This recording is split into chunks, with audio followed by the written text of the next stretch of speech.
Hello and welcome back to another edition of EBC Sports International. I'm your host, Zsolti Horvath, broadcasting live from Vancouver, BC, Canada.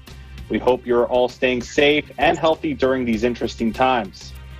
As always, I'm joined by some friends from around the world, so let's introduce them. From Alexandria, Virginia, EJ Gonzalez. What's up, guys, and welcome Russell Westbrook to the nation's capital. Let's go. From Washington, D.C., Ken Cruz. Repping LA always. Thanks to LeBron and AD for making my week, making my year by signing on for the long term. And finally, from Seattle, Washington, Michael Hudson. What's up, guys? Back to number one in the NFC West, baby. Let's go. For now. Before we get started, if you're joining our program for the very first time, the show is simple. We're just a group of friends sharing our thoughts and opinions about the world of sports. We are by no means experts, but rather sports fans who just love to talk. So let's jump right into it. There were a couple of big stories coming out of the NBA this week, including the opening night matchups of the new NBA season beginning on December 22nd. We have the Warriors versus the Nets and the Clippers versus the Lakers. What should we look for in these two games? Mike, since you're already on cam.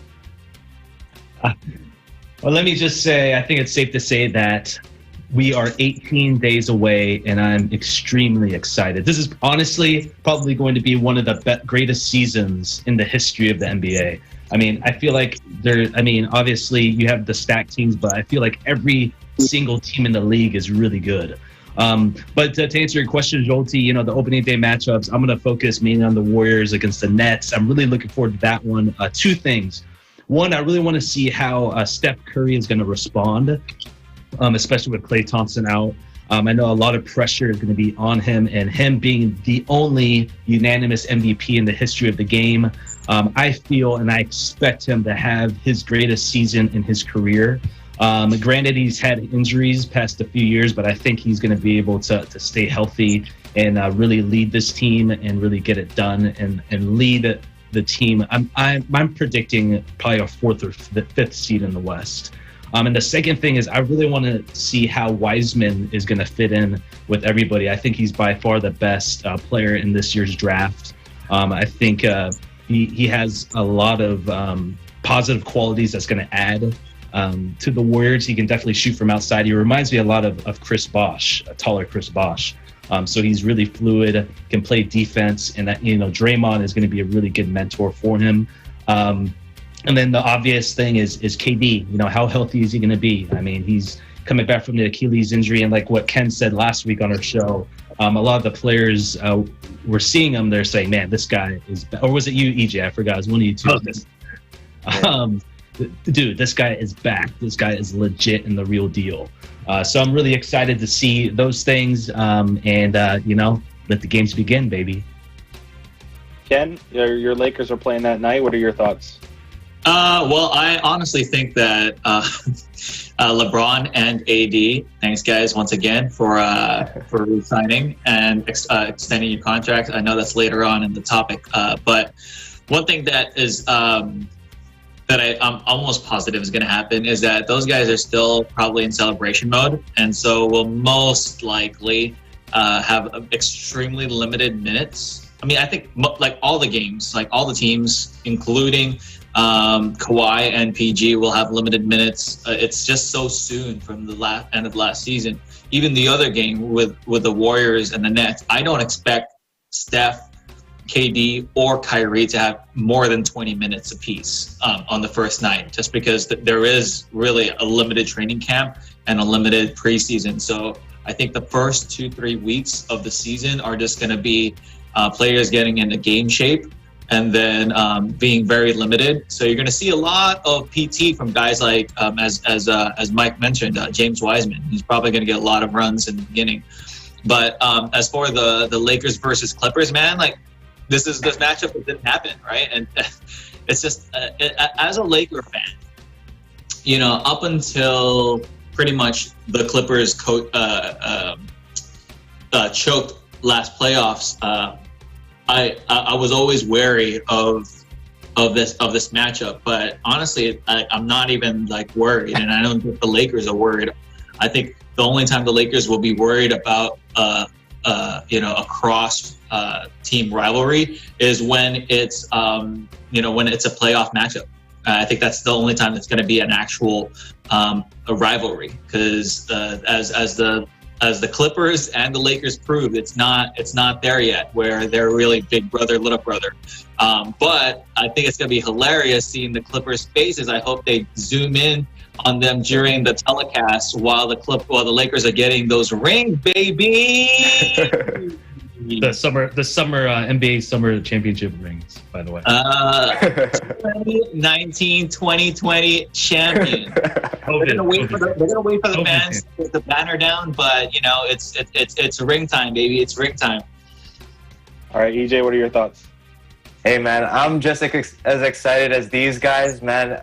Just a little over 2 weeks till the start of NBA, and my mouth is watering, especially after the recent news with Russell coming to DC. We're going to talk about that later, but super excited for the season.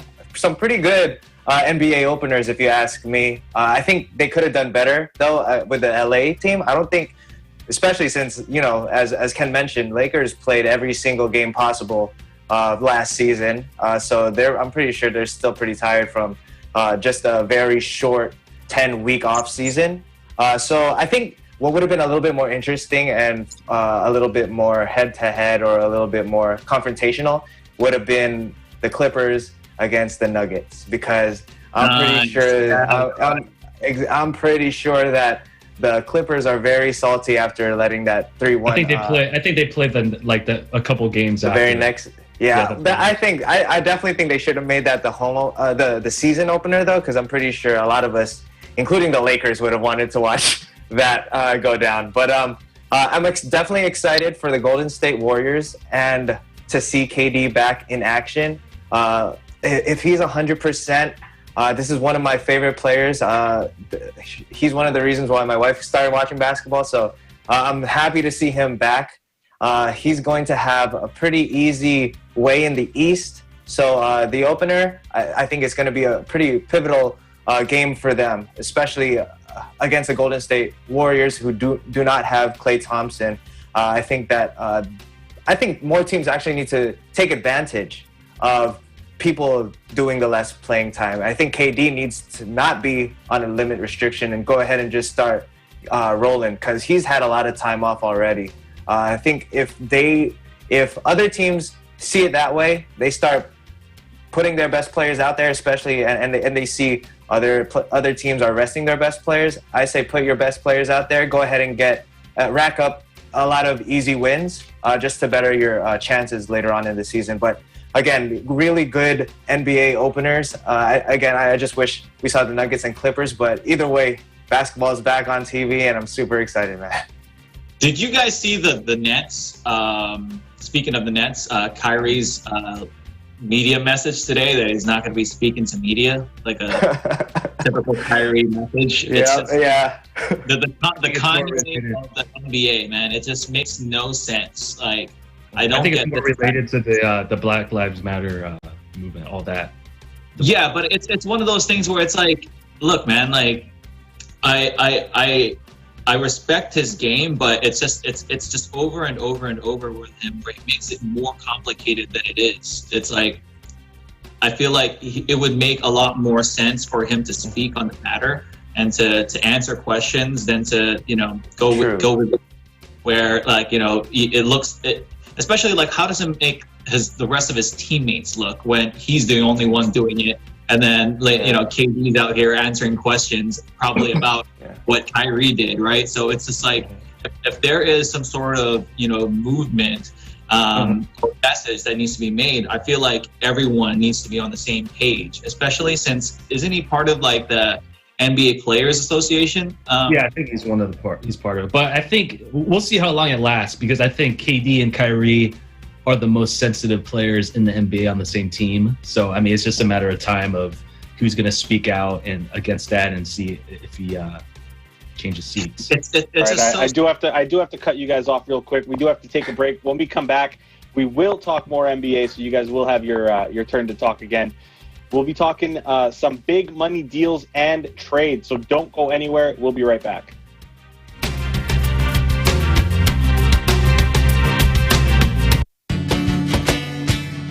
Lahat tayo'y naglalakbay, aking nakikita.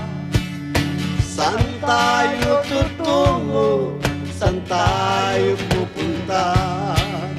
Hanggang saan aabot ang ating paghinga? Saan tayo tutungo, saan tayo pupunta?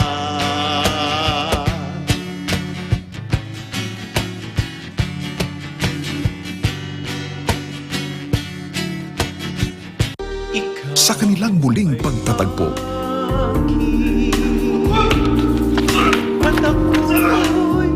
Sir, okay ka lang? kasabay nagpagbabalik ng nakaraan. Ikaw! Bakit hindi niyo sinabi sa akin na may bagong guest? I had to find out in the worst possible way. Sabi niya nataliso daw siya sa... Saan ba yun? Sa basurahan. Basurahan? Saang basurahan daw? You never let a day pass na hindi ka dumadalo sa hotel. Madam lang yung pakiramdam mo. Wala kang ganang kumain. May sakit ka ba? Wala po, ma. Okay lang po ako. Pero para sure, magpa-check up na rin tayo. Tara, samahan kita. Sorry? Sinadya mo ata eh. Pagbabalik ang dating tintig ng mga puso. Tinutuo mo talaga? Oo naman!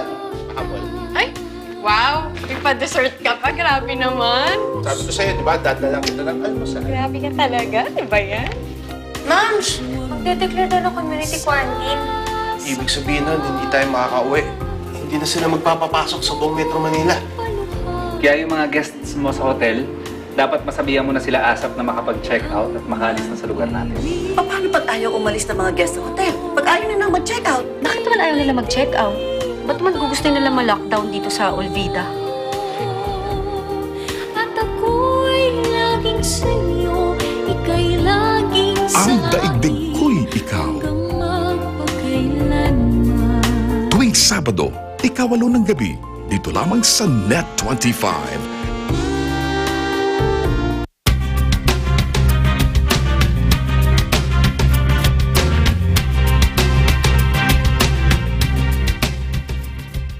Welcome back, everyone, and thanks for sticking with us.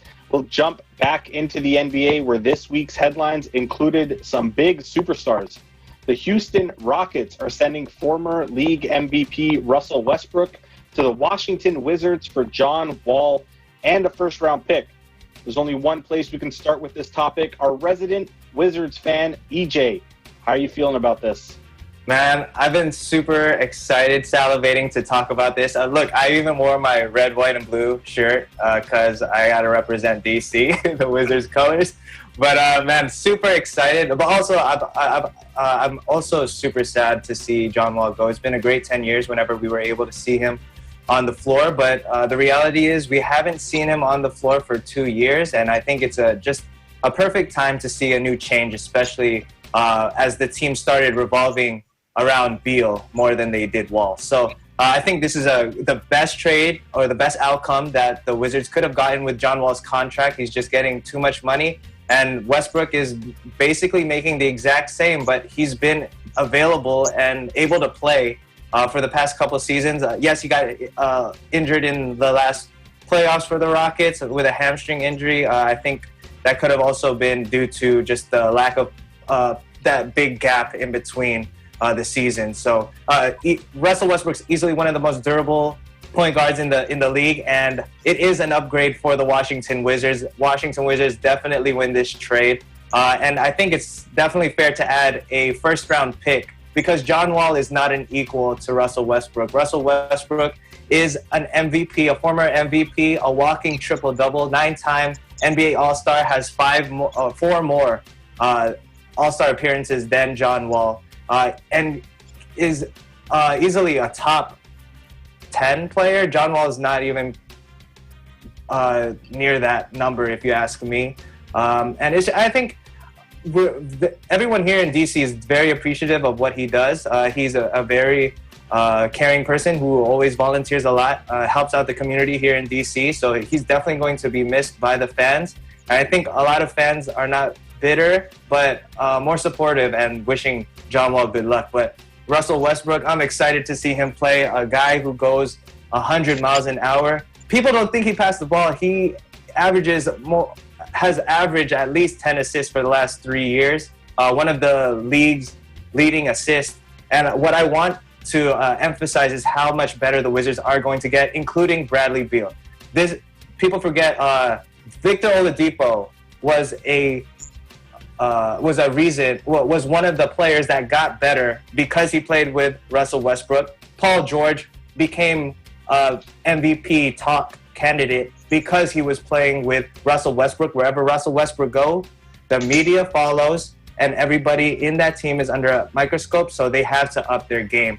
And one of the bigger names, or not as big names, but I think who have really improved because of Russell Westbrook was Steven Adams, a big. Now he's getting a very young talent in Thomas Bryant, who is pretty underrated if you ask me, but he has that energy that he can match with Russell Westbrook. Both of them run up and down the court and yell every single time they make a shot or do something to impact the game. They're very high energy players. I think he's going to benefit a lot. Bradley Beal is going to be, now he got snubbed as an NBA All-Star last year. Now Russell Westbrook comes, media looks, they're going to see the success that Russell Westbrook and Bradley Beal are going to have, and both of them are going to make the NBA All-Star team this year, and the Wizards are going to be one of the better teams in the East, make the playoffs, and be one of the harder outs, if you ask me, this season. I'm super excited. Let's just hope everybody stays healthy because the Wizards just have that kind of luck, but I'm hoping everybody stays healthy, and I'm super excited to see Brody over here in DC.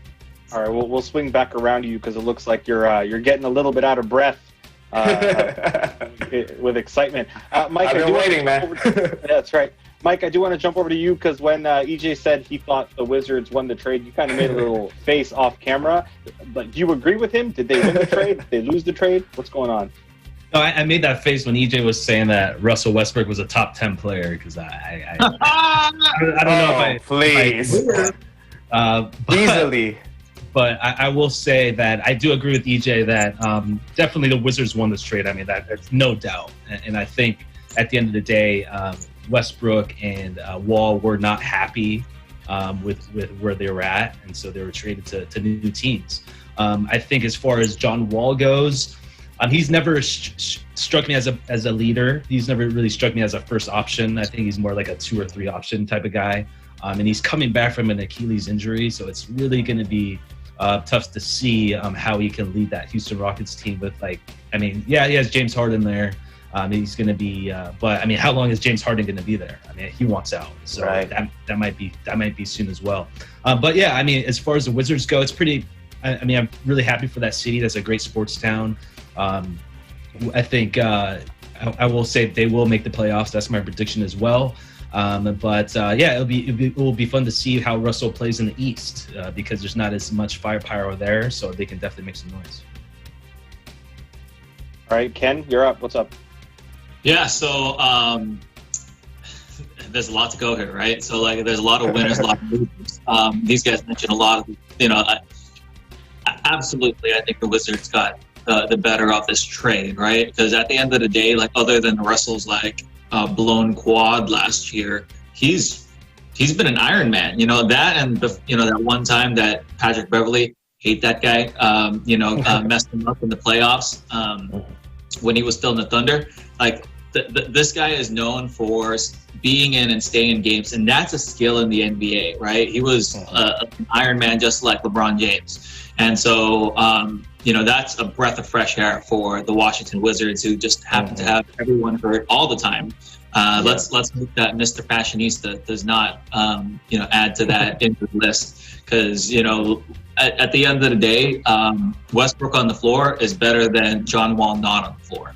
And so, another winner for this is Scott Brooks, Coach Scott Brooks, right? He gets to be reunited with his former player. He's coached Westbrook for 7 years, so he knows how Westbrook moves. He knows how how he thinks. So hopefully during like times when Westbrook becomes that black hole, he'll be able to calm him down and be like, "Hey, dude, like you need to chill." But also Scott Brooks is a meme for having those secret plays, right?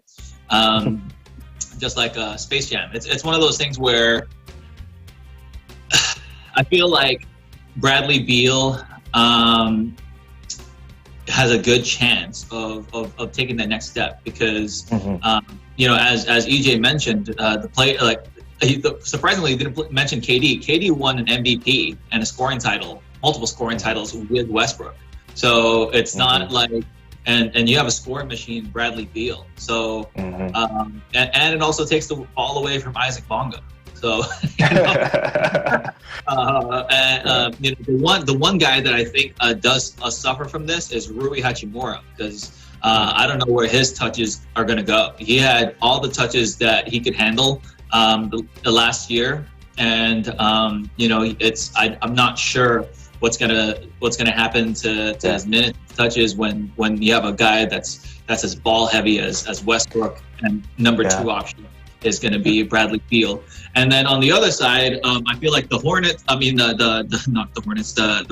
the Houston Rockets, the winners for that is the University of Kentucky. You have you reunite John Wall and DeMarcus Cousins, who signed with the Rockets for 1 year, $2.3 million. So I know those guys have been meaning to get together and play, but it's like at the worst, you're going to have two very slow guys, right? Or just like guys that are injured throughout the course of the season. At the best, you have James Harden, who's a former MVP.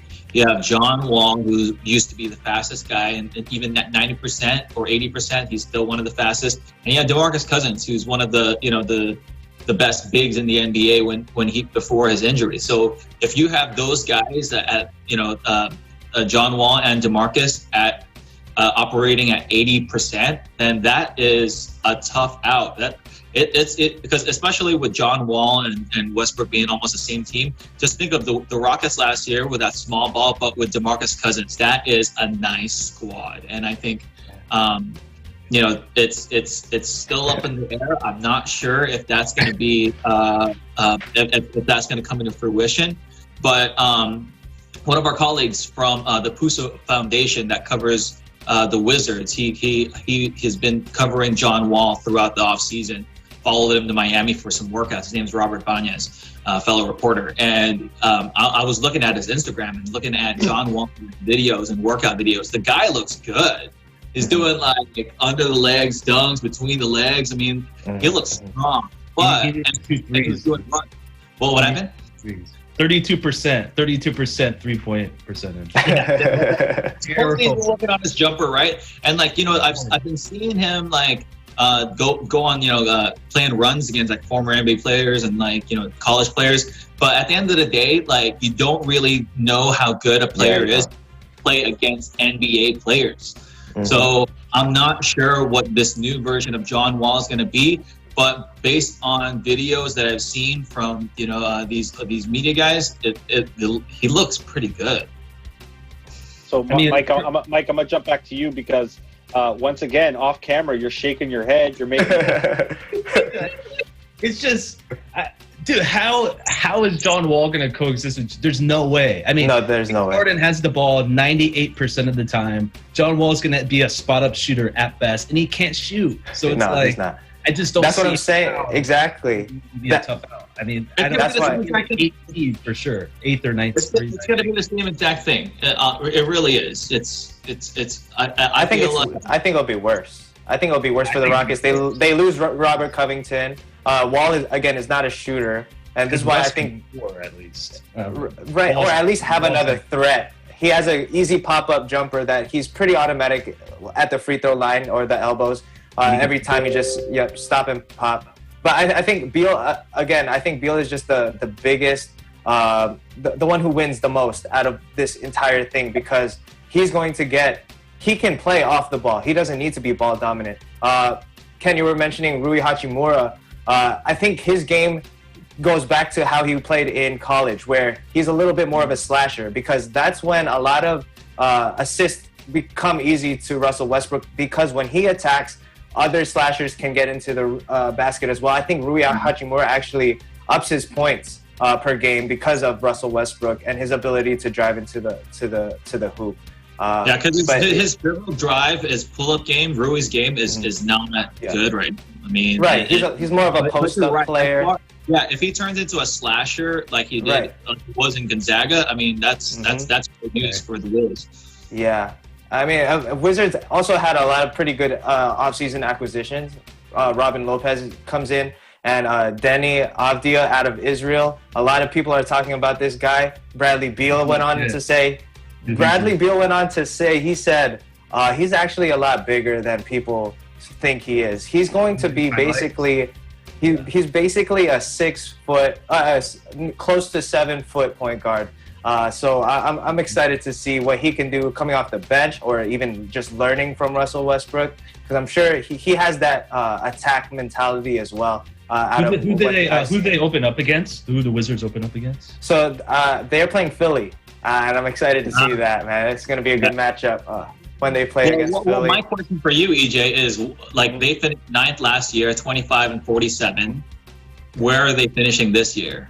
Well, let me first of all, this is easily one of the top backcourts in the NBA. When you have a good backcourt like this, you can easily be 5th seed and higher, as the Rockets have shown.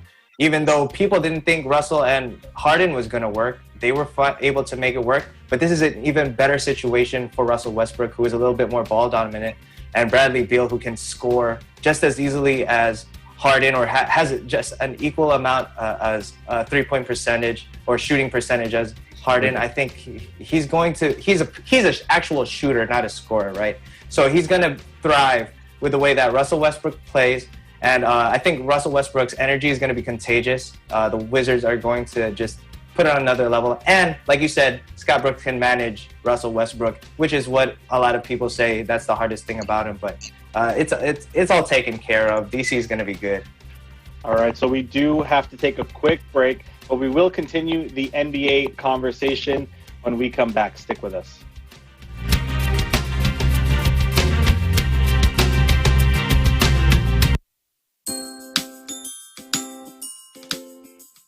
Hi everyone! Net25 Kids is inviting you to EBC Webinars 2020. A series of educational and informative webinars for teachers and parents, which will be live-streamed via Net25 Kids' YouTube page. We will be featuring several guest speakers with years of experience to share information that would be valuable and helpful for teachers and parents as they educate and manage their children in these interesting times. Hope you will join us! For updates, schedules, and more information, please follow the Net25 Kids Facebook page.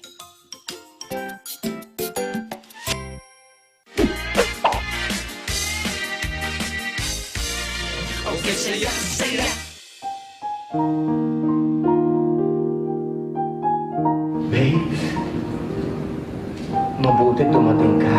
Matagal ko ring hinintay ang moment na ito.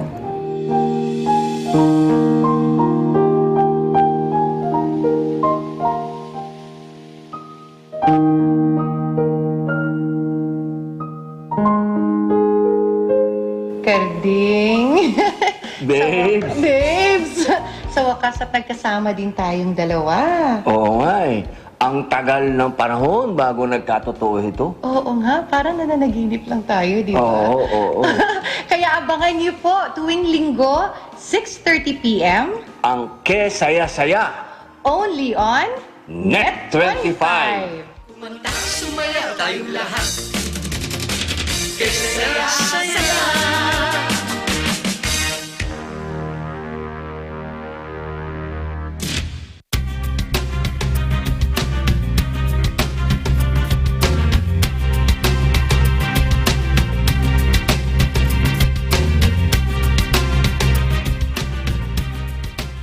Welcome back, everyone. This is EBC Sports International. I'm Zsolti Horvath, coming to you live from Vancouver, BC, Canada.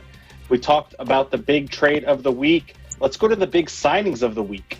The Lakers have re-signed Anthony Davis to a 5-year, $190 million contract and have extended LeBron James for 2 more years worth $85 million. With this, we'll jump to our resident Lakers fan, Ken. Your thoughts? The winner is Clutch Sports. Rich Paul is the man. Thank you, sir, for coordinating all of these signings. I mean, not only did he re-sign the big guys in LeBron James and AD, but he also got KCP, Kentavious Caldwell-Pope, and Montrezl Harrell, who he represents all 4 of those guys. Wow. And, is there some collusion in there? Maybe. But at the end of the day, that's all we got. And he got them all to stay. Well, and added on an amazing big. And so, as far as like breaking down these re-signings, right? So LeBron gets to be gets to remain a Laker because his original contract had him having a player option after this season. So he could have gone back to Cleveland the 3rd time, or gone wherever he wanted. But everyone else. I think this was the surprising move, right? AD, I think it was like already understood that he was going to re-sign. He was just figuring out what kind of deal he wanted. But LeBron re-signing and upping his years to be a Laker up until his 20th year, which is probably going to be his 10th prime,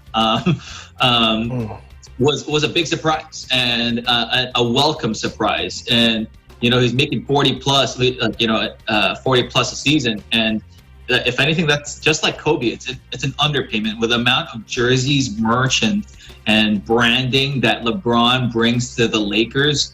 This guy, if there was no cap, should be making like 80 a year at least, because of just how big he is, not just to the Lakers as a brand, but the NBA as a whole. And even same thing with AD. I mean, like, he gets to rock the purple and gold for his entire prime these next 5 years. Why did he do this instead of doing the 1+1 and then after he reaches his 10th year he gets a supermax?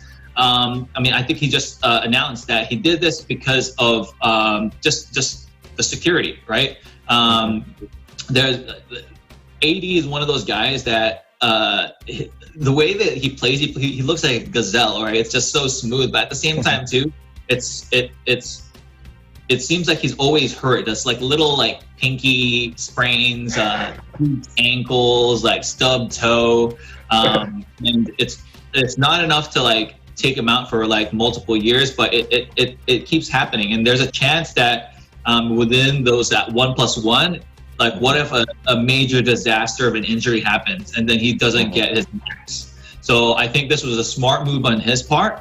But even then, like, this was kind of a discount. I mean, like, this was a discount for a top 5 player. And I think it's like he got 190, right, for 5 years. It's almost similar to Gordon Hayward's 120 as far as like it's just like, and like the levels of these players are completely like night and day.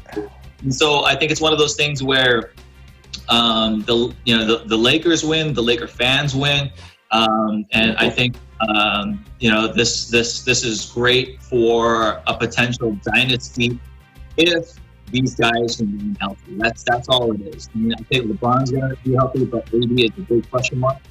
But at the same time, I think even if, let's say, disaster happens, AD gets hurt within these 5 years or whatever, the Lakers got the championship the first year they were together. So I think it's okay.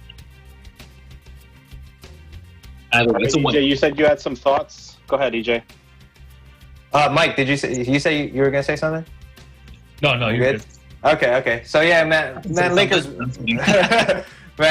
Lakers win big time. I mean, I think what these signings mean is that they're going to be able to attract free agents way more easily, just like they did this season. I mean, they're able to get Marc Gasol they get Montrezl Harrell, they get Dennis Schroeder. I mean, but these two being there long term is just going to get all the players' minds. If they want somewhere else to go, it's going to end up being the Lakers because they know that's going to be the easiest route to another championship. I wanted to ask Ken though, well actually probably not because I'm pretty sure his answer is going to be like 5, but how many more championships do you think is that the Lakers are going to win because these two are going to be staying long term? I think if they don't have a three-peat, then barring injury, of course, right? I think if they don't have a three-peat, then it's a disappointment. Yeah, I agree. I agree. I mean, you have a talent in these two. I think they should be able to repeat this year. A three-peat is just so difficult. We rarely see it in sports, but I think these two are. Exactly. I mean, this is an organization that's known to be winners. I think they finally tipped the scale back in their favor, having LeBron and AD there long term. And like I said, free agents are going to want to come there. I mean, these guys didn't have extensions at the beginning of this season or during this offseason, and look at who they were able to acquire. The Lakers just got 10 times better with the signings that they've done. So I'm definitely jealous, but I'm pretty sure the Laker fan base. Hey man, I've been waiting 28 years for the Wizards to win something. Lakers waited the last 10 years, and patience has awarded them with LeBron James and Anthony Davis. Somebody please join Russell Westbrook and at least you had Michael Jordan on your team. I can't remember. That's true. Yeah, in a losing season. But hey, I got to watch him all the time. He had no help. Right. Yeah. All right. Great stuff. Let's jump over to the NFL, where the season is winding down and there's only one undefeated team remaining. The Pittsburgh Steelers are 11-0 after their rare Wednesday matinee win over the Baltimore Ravens. With 5 games left, including 2 division games, which we all know can get super tight, can they remain undefeated? Mike? No, they will not remain undefeated, Jolty. And the reason why, I'm gonna make this guarantee on the show right now. The Washington football team will beat the Steelers this coming Sunday, and I'll tell you why. Wow. The Steelers have struggled against the NFC East the entire year. They only beat the lowly New York Giants by 8. They beat the Philadelphia Eagles, who are horrible, by 9. They were down a majority of that game. And recently, they were down probably, I would say, 55 minutes of the game against the Cowboys, against the Dallas Cowboys. Struggled against the Dallas Cowboys and only won by 5 points. I was really impressed by the way Washington played last week, or the Thanksgiving game against the Cowboys. I'm a little biased because I have Antonio Gibson on my fantasy team. That's not neither here or there, but they do really look impressive. Their defense, they actually have a top 5 defensive front in the entire NFL. So I think that's going to give a lot of trouble to the Steelers because they love running the football at first before utilizing their wide receivers. But I think the Washington football team is going to edge them out. If that does not happen, they still have the Buffalo Bills coming up. That's going to be a really difficult game. But it's always going to be hard to be undefeated. I mean, the last time it was 2007 when Mr. Brady did it. So. And lost. And then lost in the Super Bowl. I'm still just. You brought up their run game. Let's not forget James Conner tested positive for COVID. So his Monday night. That's why he didn't play last game, because he tested positive. So he might not be playing against the Washington football team. So EJ, let's talk about that game. Washington and Steelers on Monday. Yes, Mike, I applaud. Here, that's exactly what I was going to say. I was so excited because I see who they're playing next. I see who the Steelers are playing next. And after that abysmal, like a fluke of a win against the Baltimore Ravens, who didn't have their star in Lamar Jackson, you're playing a an ex-Washington football quarterback in Robert Griffin III, and you win by. He looked bad, by the way. He looked bad. And they still almost won. And the reason, it was just because of that one play at the end of the first half. At the end of the first half, the drop, because it was in the receiver's hands. That touchdown would have easily catapulted Baltimore to the win. But man, after the way that they played and after the way their coach just point blank said we sucked. After that near loss to Baltimore without, again, Lamar Jackson, I'm liking the chances of Washington because of the. I think they're going to run the momentum that they had from Thanksgiving break. Antonio Gibson, again, 3 rushing touchdowns during that game. I say it catapults his confidence and gives us a better running game. And Alex Smith is not talked about enough. I think he is pretty much close to the Alex Smith that I remember. He hasn't always been that long bomb thrower, but when he throws those passes, it's as precise as it can get. So I'm liking the chances of Washington finally breaking the winning streak of the Pittsburgh Steelers. But again, one of the surprise teams on the list is the very last team that they'll play is the Cleveland Browns, who are sneakily 8-3. After Odell Beckham Jr. went out, I did not even pay attention to them because I thought they were irrelevant. I look back up at the standings today, and 8-3, man, that's impressive. So I mean, they will have some tough games, but I think again Washington is the one that's going to give them their first loss of the season. Yes, let's go. All right, before we continue this conversation, we will take a quick break. And then, of course, we have the infamous question of the show. Stick with us. We'll be right back.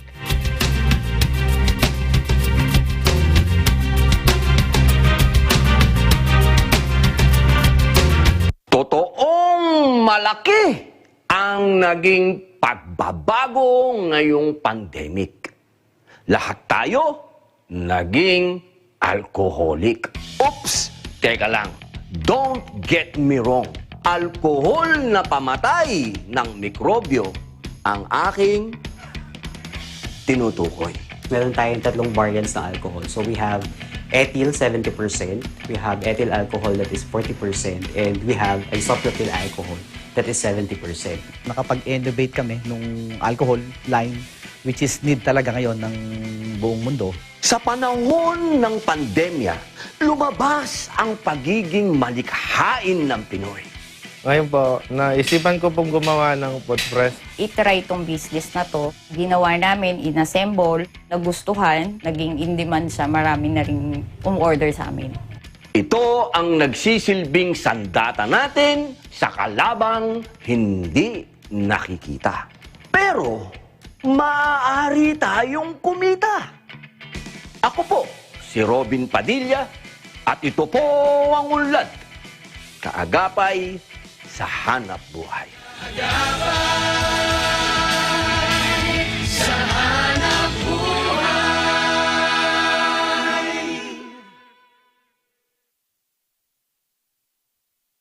Last week sa Tagisan ng Galing Part 2, Singing Edition. Muling nagkita sa sing-off si Elizabeth Leiva at si Chito Ricafrente. At sa huli, silang dalawa pa rin ang umangkin ng ikatlong pwesto sa first semifinals.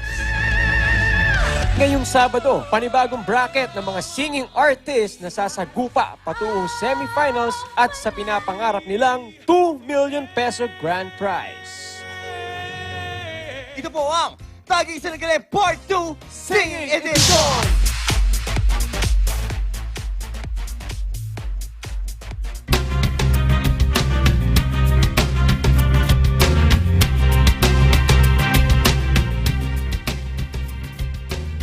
Welcome back to EBC Sports International. I'm Jolty Horvath. There were a couple of interesting fights over the last weekend. Nate Robinson versus Jake Paul, and I think we know how that one ended. And also Mike Tyson versus Roy Jones. Ken, let's start with you. What was your takeaway from those bouts? couple of great takeaways actually. Nate Robinson, what is you doing, man?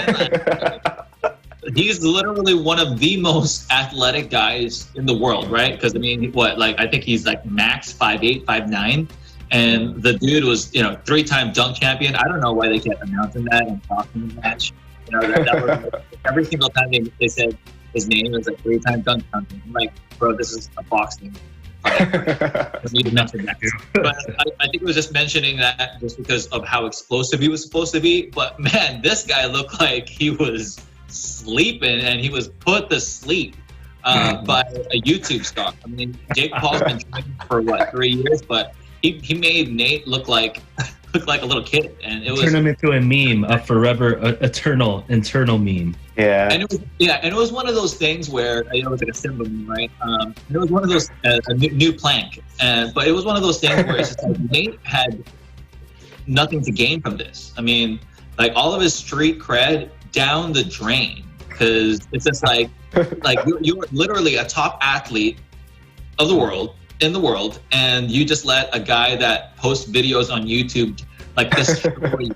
Like the ref should have called it off in the first round after he got stunned, but like I don't know why he kept it going. It just really embarrassed him. I don't know what Nate did to that ref, but man, like the fact that the fight went as long as it did, very embarrassing. Point 1. Point 2. Mike Tyson looks as scary as ever at 54 years old. This dude looks like an insane guy. Like his jacket and diet. I feel like we were back in the 90s. I mean, but it looked like he was that guy was doing it. Like you could tell that he did not want any part of Mike's fist. Right? That's why he was trying to push the entire time. And you know what? You had all this time to train. This fight was delayed, boy, and he looked like he was about to pass out from exhaustion after the first round. And the rounds were only 2 minutes long for 8 rounds. Like it was an embarrassing show for Roy Jones Jr. And Mike Tyson just proved that this guy could probably eliminate at least 60% of the heavyweights out there right now. You know who wants a piece of him? But that said, he wants a third fight with him. Evander Holyfield. I think that would be a lot more exciting fight. Please no ear chewing. Please no. Stay off the ears. That's it. I think that would be a great fight. All right, Mike. Mike, what are your thoughts? Man, I'm just so Nate. Why? You're from Seattle, bro. You're supposed to represent us all, and you just get annihilated. I just don't. Worst. Bro, it's like he even wore like the Rainier Beach shorts, which is like the top basketball high school in Seattle. Right? He wore like the colors, his shoes, everything. He was decked out. He looked jacked. He looked swole, ready to go. I was like, oh man, this guy doesn't even cover himself up once. Has his hands down the entire time. I don't know what his trainer was teaching him, but obviously didn't teach him how to defend himself. But it was just one of those things where it's like, man, I think he trained so hard that when he saw the bright lights and he actually saw himself in the ring, he was like, what did I get myself? I think he trained in that first knockout. I think he trained in the school of Wii boxing. Yeah, probably. I mean, I'm going to give him credit, though. He did look good like that first round. He looked quick. He had some pretty good punches, but I think Paul obviously is the boxer, so he was taking his time. He was kind of just like sizing him up before he unleashed on him. But yeah, I mean, I agree with Ken also with Mike Tyson. I mean, the guy is just a freak of nature. To be able to still do that at age 54, and he looked incredible. And I think it was obvious that he trained and he was obsessed with training out of the two boxers, because Jones he gassed out. He was already tired after like the first 30 seconds. So but yeah, I'm excited to see more. I just hope they don't get like random celebrities and like have them box and stuff. I hope they keep it like legit. So we'll see what happens. Yeah. EJ, what are your thoughts? Yeah, no, I mean, I feel bad for Nate Robinson, as everyone. Again, I think a new meme. I think the Filipino people are rejoicing because now that's been that replaced Manny Pacquiao when he went to sleep. So I think that's honestly what it reminded me of when he got knocked out. It was pretty much like same thing. They used Simba on the meme, and I was just happy that it was no longer Manny Pacquiao because we love Manny. So DJ, did you see the one where it showed like they're raising Tyson's hand in the ring that showed Nate like still laying down? yeah, I saw that. Well, that's the thing with Tyson and Jones. I was actually surprised that they called it a draw, and I'm pretty sure a lot of us didn't. The three of us unanimously thought Tyson. That was a participation belt. Get out of here. Yeah. They shouldn't have called it a draw. They shouldn't have called it a draw. Yeah, but I mean, it was pretty cool. It kind of reminded me of like the Big Three when all our favorite basketball players comes back on the court and starts playing, and then we see Tyson and Jones fighting again. I think it was pretty awesome. But yeah, sorry, I feel bad for Nate Robinson. I mean, you close your eyes. You tell somebody close your eyes. A YouTuber and an NBA fighter is playing. Who are you gonna pick? I'm pretty sure everyone would pick the NBA player, but that's 2020 for you. YouTuber wins a fight against a professional athlete. That's pretty crazy. Absolutely crazy. All right, it's time now for the infamous question of the show. Today, we ask our panelists, in your opinion, what was the absolute worst trade, acquisition, or draft pick in sports history? Ken, we'll start with you. I'm biased, right? But I was gonna say the Kwame Brown and Pau Gasol trade. But back in 2008. But I mean, at the end of the day, the Grizzlies ended up getting Marc Gasol out of that. But just face value because like Marc Gasol wasn't a sure thing to play in the NBA at the time because he was still playing in Spain.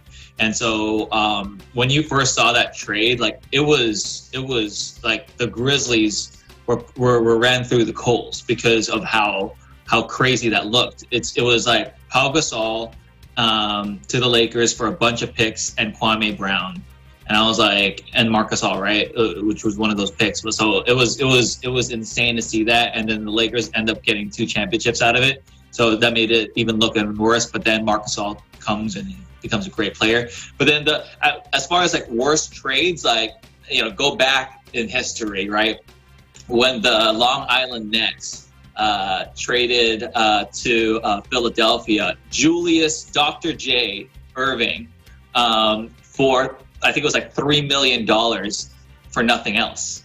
So for $3 million, they got Dr. J to Philadelphia, and then he became like an 11-time All-Star, like literally one of the best players ever, Mr. Dunk Champion himself. And the Nets sued and won. The Nets season ticket holders sued because of this move, and they won. So that's just how bad it was for the Long Island Nets, who are no longer in Long Island.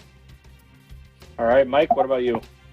I want to mention an honorable mention real quick. So I know way back in the day when the Red Sox traded Babe Ruth to the New York Yankees for basically like a bag of peanuts.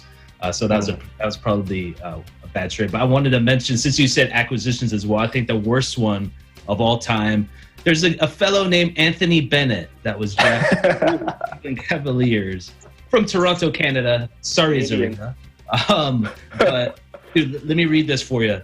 Career 4.4 points per game, 39% from the field, 3 rebounds, 0.5 assists for 12 minutes per game. And this was supposed to be the number 1 pick in the 2013 NBA draft. Yeah. Horrible. All right, EJ, you're up. Yeah, tough to beat that, but out of DC, we've had our share of high draft picks, and we waste one on, who can mention, Kwame Brown. Oh my gosh. I mean, you look at that draft class that year, Pau Gasol was in that draft class. Tony Parker was also in that draft class. And they select Kwame Brown, who's basically the biggest dud, aside from Anthony Bennett. And it just, for me personally, because it was a Wizards acquisition, that had to be the worst for me personally of all time. Other than that, I think Greg Oden. I think Portland is the one who drafted him. Yep. And KD goes number 2, and we look at KD now, and I'm pretty sure they're shaking their heads. So I mean, Greg Oden was supposed to be one of those top players, just injury stricken, but I don't know. Not after you look at KD, it's a head scratcher, really. All right, I'll say mine real quick. In 1990, the Vikings trade 7 draft picks and 5 players for Herschel Walker. I knew it. And with those draft picks, the Cowboys take Emmitt Smith and Rod Woodson, both future Hall of Famers, and Herschel Walker doesn't even rush for 1,000 yards in any of the seasons he played for the Vikings. Heartbreaking. Not them Cowboys. Yeah. Anyway, that's all we have for this week's edition of EBC Sports International. On behalf of everyone on our panel, thank you so much for joining us. And be sure to tune in again next week. Make sure you visit our websites at eaglenews.net and eaglenewslive.com. Like us on Facebook and follow us on Twitter at EagleNewsPH to join the conversation. From Vancouver Beach, I'm Zsolti Horvath. This is EBC Sports International. We live in interesting times.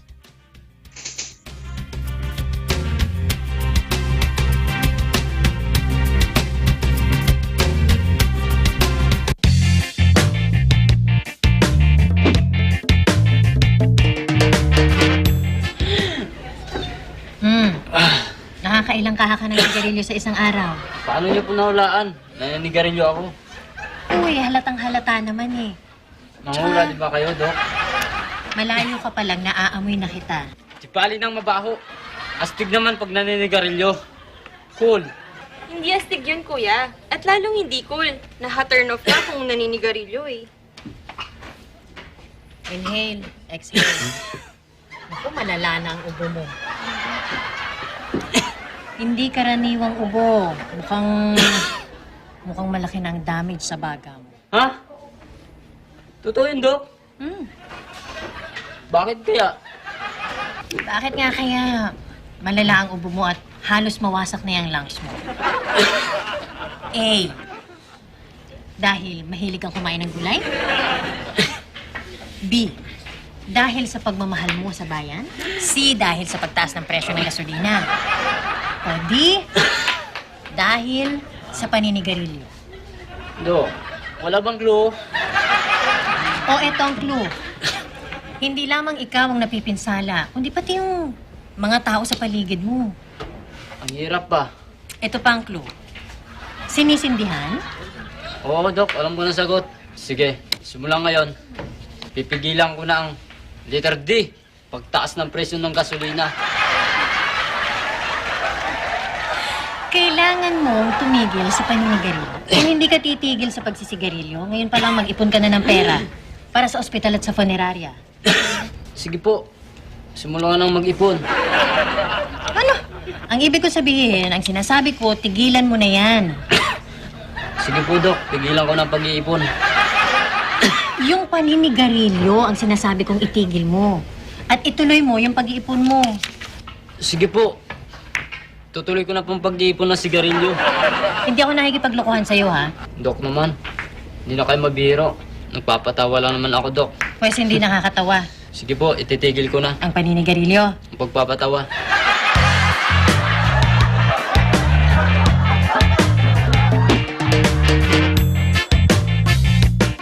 Hello guys! Ang EBC Films ay meron na pong YouTube channel. Kaya naman iniimbitahan namin kayo lahat na mag-subscribe na at mag-follow.